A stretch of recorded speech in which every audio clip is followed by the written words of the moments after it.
ঘরে বাইরে চাপের মুখে ইউনূস, আর তাই এবার রাজনীতিকদের, বাংলাদেশের রাজনীতিকদের সতর্ক করলেন মোহাম্মদ ইউনূস।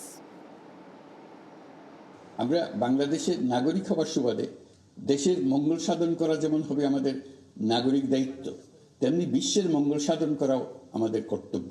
আমাদের তরুণ তরুণীরা দ্রুত এই দুই দায়িত্ব সমানভাবে পালন করার জন্য প্রস্তুতি নেবে। আমরা এক ঐতিহাসিক আত্মত্যাগের বিনিময়ে এক অপূর্ব সুযোগের মুহূর্ত সৃষ্টি করেছি। এই সুযোগ যদি আমরা গ্রহণ করতে অনিচ্ছুক হই কিংবা অপারগ হই, তাহলে বাংলাদেশের ভবিষ্যতের কোনো প্রজন্ম আমাদের ক্ষমা করবে না। নির্বাচনের প্রস্তুতির কাজ মূলত নির্বাচন কমিশনের। নাগরিকদের নির্বাচনের তারিখ না পাওয়া পর্যন্ত এই প্রক্রিয়ায় সময় দিতে হয় না, কিন্তু সংস্কারের কাজে সকল নাগরিককে অংশগ্রহণ করতে হবে। শহরে আবারও বাংলাদেশি গ্রেপ্তার। হ্যাঁ, সন্দেহভাজন এক ব্যক্তিকে গ্রেপ্তার করা হয়েছে কলিন স্ট্রিট থেকে। পার্ক স্ট্রিট থানার পুলিশ গ্রেপ্তার করেছে, কিন্তু তার কাছ থেকে উদ্ধার হয়েছে ভারতীয় আধার কার্ড পর্যন্ত। এবং সেই আধার কার্ড কি আদৌ বৈধ নাকি ভুয়ো, পুলিশের অনুমান কি, আরো ডিটেল এই বিষয়ে জানাতে পারবে অমিত রয়েছে আমার সঙ্গে। অমিত, কি জানা যাচ্ছে, কিভাবে এই বাংলাদেশি অনুপ্রবেশকারীকে গ্রেপ্তার করা হলো, কতদিন ধরে এখানে আছে, এই যে আধার কার্ড উদ্ধার হলো, পাসপোর্ট উদ্ধার হলো, এগুলো কি সঠিক? দেখো, যে আবিদুর রহমানকে যে গ্রেপ্তার করা হয়েছে তফসিল থানার তরফে, তার কাছে কিন্তু কোনো বৈধ কাগজপত্র ছিল না। যে কাগজপত্র সে দেখাতে পেরেছে পুলিশ, বাংলাদেশ থেকে সে এসছে, বছর খানেক আগে শহর কলকাতা এসছে বলে এখনো পর্যন্ত তথ্য উঠে আসছে।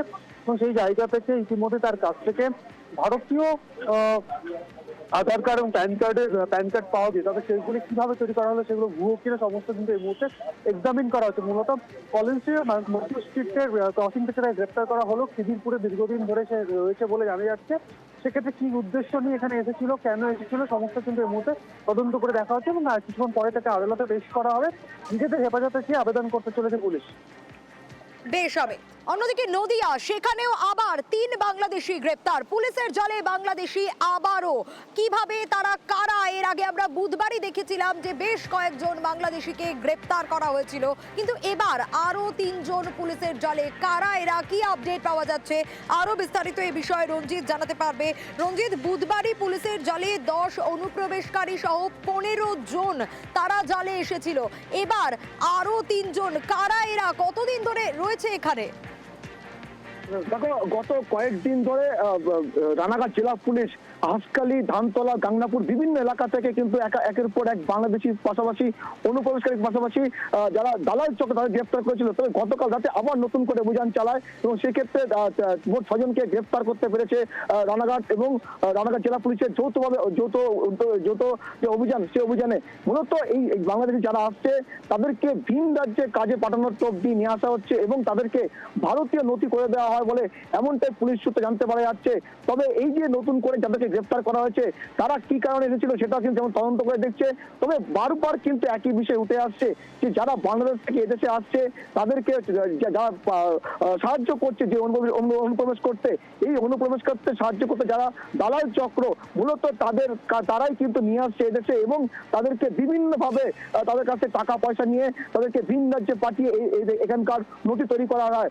এবং রানাঘাট জেলা পুলিশ কিন্তু গত কয়েকদিন ধরে আমরা খবর দেখাই আপনাদের সমস্যা সমাধানের জন্য। সোদপুরে আমরা দেখিয়েছিলাম যে গির্জা মোড় থেকে 2 কিলোমিটার রাস্তা, আলোক স্তম্ভ খারাপ, আর যেই আমরা খবর দেখালাম আমাদের খবরের জেরেই কিন্তু এবার সমস্যার সমাধান। হ্যাঁ, আমরা খবর দেখিয়েছিলাম সোদপুর গির্জা মোড় থেকে 2 কিলোমিটার রাস্তায় আলোক স্তম্ভ খারাপ ছিল, আর খবর দেখানোর পরই পানিহাটি পুরসভার তৎপরতা, পুরসভার উদ্যোগেই কাজ শুরু।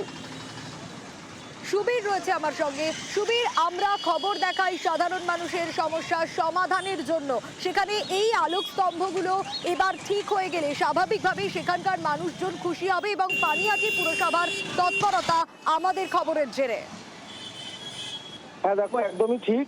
গত 11ই ডিসেম্বর আমরা এই খবর সম্প্রচারিত করেছিলাম নিউজ 18 বাংলায়, এবং সেই জায়গা থেকে যেটা অভিযোগ ছিল স্থানীয় বাসিন্দাদের যে পানিহাটি পৌরসভার অন্তর্গত সোদপুর গির্জা মোড় থেকে ট্রাফিক মোড় পর্যন্ত এবং তেঁতুলতলা মোড় থেকে আলপেন্ডেরি মোড় পর্যন্ত প্রায় 2 কিলোমিটার রাস্তা আলোকস্তম্ভ বন্ধ রয়েছে, এবং সেই জায়গাতে কিন্তু অসামাজিক কাজকর্ম চলার পাশাপাশি দুর্ঘটনা ঘটছে।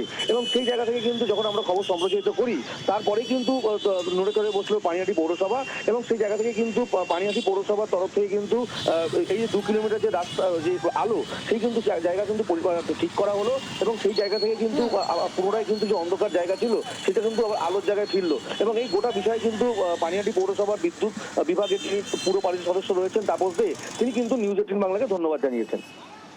বেশ, এটা আপনাদের খবরের চ্যানেলে যখন থেকে আপনারা জানিয়েছিলেন যে এই গির্জা থেকে সেন্ট জেভিয়ার্স পর্যন্ত লাইট অফ আছে, আমরা দেখলাম এই পিডাব্লিউডির কাজ হওয়ার জন্য এই কেবিলগুলোকে কেটে দেওয়া হয়েছে। তারা আমাদের ডিপার্টমেন্টের সঙ্গে যোগাযোগও করেনি। পানিহাটি পৌরসভা তারা নিজস্ব উদ্যোগ নিয়ে এই কেবিল আবার নতুন করে লাগিয়ে আমরা লাইট জ্বালিয়ে দেওয়ার এই পাশটা জ্বালিয়ে দিয়েছি, এই পাশটাও কালকের মধ্যে জ্বলে যাবে। আর এবার পুরুলিয়ার দিকে নজর রাখতেই হবে, তার কারণ 6টা দিন ধরে লাগাতার চেষ্টা, কিন্তু জিনাত এবার তার স্থান পরিবর্তন করেছে। হ্যাঁ, লোকেশন চেঞ্জ হয়েছে।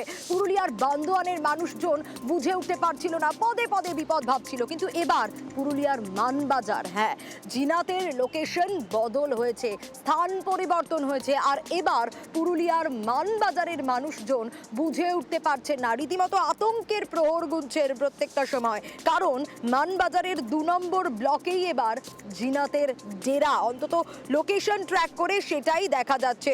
রেডিও কলার সিগন্যালে এই অবস্থান একেবারে স্পষ্ট। কি কি ব্যবস্থা রাখা হচ্ছে, রঞ্জিত রয়েছে সরাসরি আমার সঙ্গে। রঞ্জিত, প্রত্যেকটা মুহূর্তে আমরা দর্শকদের আপডেট দিচ্ছি। জিনাত তার লোকেশন চেঞ্জ করলো, 6 দিন লাগাতার চেষ্টা চলছে। এখনকার ছবিটা ঠিক কি, কোথায় অবস্থান মানবাজারের?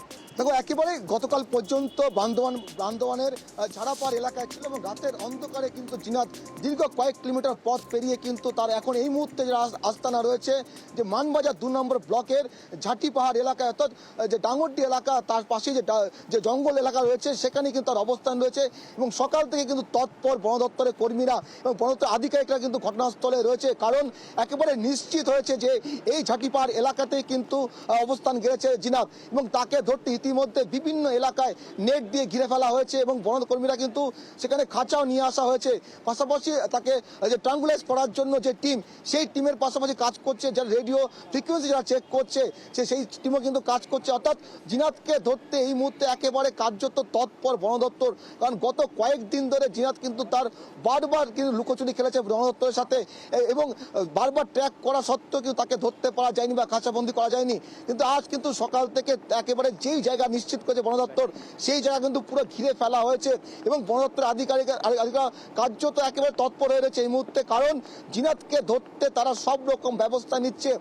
একেবারে টাঙ্গুলের টিম থেকে শুরু করে খাঁচা নিয়ে আসা হয়েছে, এবং বিস্তীর্ণ এলাকা জুড়ে কিন্তু নেট দিয়ে ঘিরে ফেলা হয়েছে এই মুহূর্তে। বেশ রঞ্জিত, এবং মাইকিং করা হচ্ছে, কারণ ঝাড়া পাহাড় থেকে এবার ডাঙ্গরডিতে ডেরা জিনাতের। আর বড় এলাকায় জঙ্গলে ঘোরাফেরা করছে বাঘিনী। বন দপ্তর সদা তৎপর, মাইকিং করা হচ্ছে, সতর্ক করা হচ্ছে। শেষ ঘোষণা, মানবাজার 2 ব্লক প্রশাসনের পক্ষ থেকে জানানো যাচ্ছে যে অযথা আতঙ্কিত হবেন না, গরু ছাগল জঙ্গলে নিয়ে যাবেন না, জঙ্গলে জ্বালানির কাঠ সংগ্রহ করার জন্য যাবেন না। এলাকার মধ্যে বাঘ বেরিয়ে পড়েছে, আপনারা সকলে সতর্ক থাকুন। সকালবেলা এসে দেখলাম আলু খেতে বাঘের ছাপ মোটামুটি 10-12টা এই আলু ক্ষেতের মধ্যে দেখা যাচ্ছে। তার জন্য পাতাজের গ্রামবাসী সবাই আমরা বাঘের আতঙ্কে আছি। সকালে খবর পেয়েছি, খবর পাওয়ার পরে এলাকায় অ্যালার্ট করা হয়েছে, ব্লকের তরফ থেকে মাইকিং করানো হচ্ছে, সমস্ত স্কুলগুলো ছুটি দিতে বলা হয়েছে, এবং আইসিডিএস সেন্টারগুলো ছুটি দিতে বলা হয়েছে। কোন কোন গ্রামগুলো অ্যালার্ট করছে? এখানে আশেপাশে যে গ্রামগুলো আছে, অর্থাৎ বুরুডি আছে, ডাঙ্গরডি আছে, পয়সাগোড়া আছে, ধরমপুর আছে, ওদিকে পান্ডা আছে, এই সমস্ত গ্রামগুলোতে। আর এবার নজর রাখবো ডুয়ার্সের ডায়না চা বাগানে, কারণ সেখানেও হাতির দল হানা দেয়। 8 হাতির দল, হস্তি শাবক সহ 8 হাতির দল হানা দেয় সেখানে, এবং হাতির জল খাওয়ার ছবি সেটাও কিন্তু ক্যামেরা বন্দি হয়। সেই বাগান কর্মীরাই এই ক্যামেরা বন্দি করে হাতির জল খাবার ছবি। পরে বন দপ্তরের তৎপরতায় হাতির দলকে ফেরত পাঠানো হয় জঙ্গলে।